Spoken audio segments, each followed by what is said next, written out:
जैसे कि आप सबको पता है कि आज बहुत ही विशेष पर्व है और बहुत ही विशेष उत्सव है। आज जब हम सब लोग centre for Narendra Modi studies नमो केंद्र, जो कि एक इंडिपेंडेंट ग्लोबल रिसर्च सेंटर है, आज जब इस विशेष कार्यक्रम में हम आज उपस्थित हैं, तो आज नमो केंद्र नमो उत्सव एक नए रूप से बना रहा है। यहाँ पर आज क्योंकि हमारा एक सारा प्रयास रहता है, जसीम साहब से बड़ी गहरी वार्ता हुई थी कि जो नमो केंद्र है इसका गंतव्य क्या है, मैंडेट क्या है। तो शैक्षणिक प्रयास सदा सफल तभी होता है जब आप उसको निरंतर रखते हैं।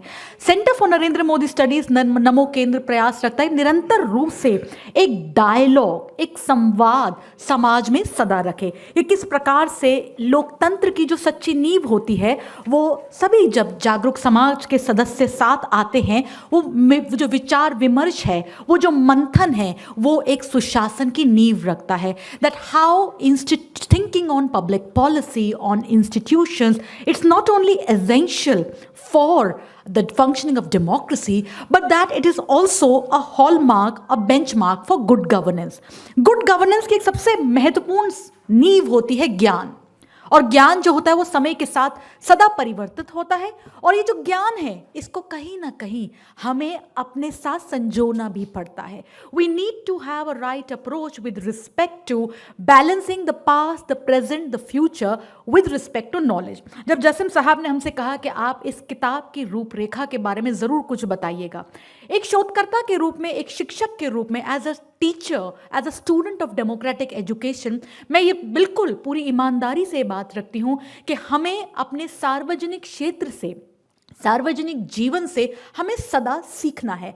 Are public forum it's a very important reservoir of knowledge, और आज उसी रिजर्वॉयर ऑफ नॉलेज, ये ज्ञान की विचारधारा जो सदा से हमारी परंपरा में है, हमारी सभ्यता में है, हमारे विश्वविद्यालयों में है, आज उसी की एक और किरण आगे बढ़ाते हुए ये किताब है, जहाँ पर कंगना रनौत मैम ने एक बहुत ही सुंदर कंपाइलेशन और एडिटिंग करा है कि किस प्रकार से 2014 से लेकर 2024 तक, a very long and a very important time framework, looking at the time framework of 2014 till 2024, प्रयास किया जाता है कि हम जो important speeches हैं, especially the important speeches of Honorable Prime Minister Shri Narendra Modi ji from the Red Fort, it should be presented to the future generation.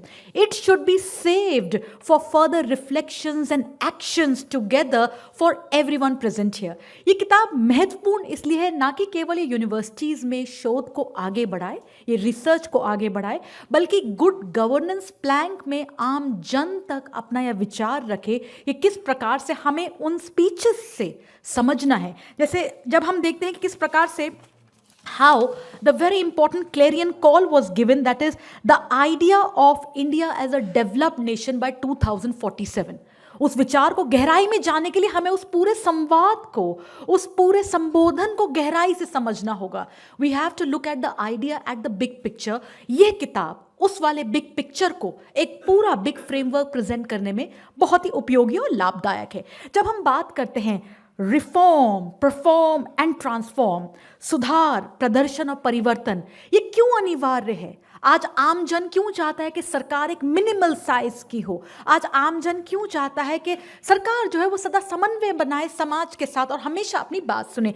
So again किताब जो है एक बहुत ही बेहतरीन, एक बहुत ही महत्वपूर्ण, it's indeed a very significant work, and the CNMS Namo Kendra must be duly complimented for that. Kangana ji को भी बहुत बहुत शुभकामनाएं और बधाइयाँ, क्योंकि जो संकलन है ये आसान नहीं है, और आपने क्योंकि सार्वजनिक क्षेत्र में, सार्वजनिक जीवन में कोई टाइम टेबल, कोई स्केड्यूल नहीं होता, लेकिन एक सच्ची देशभक्त के होने के नाते आपने आज ये भारत के समस्त देशवासियों के नाम ये किताब प्रस्तुत करी है। बहुत बहुत साधुवाद, मैनी मैनी कॉन्ग्रेचुलेशंस।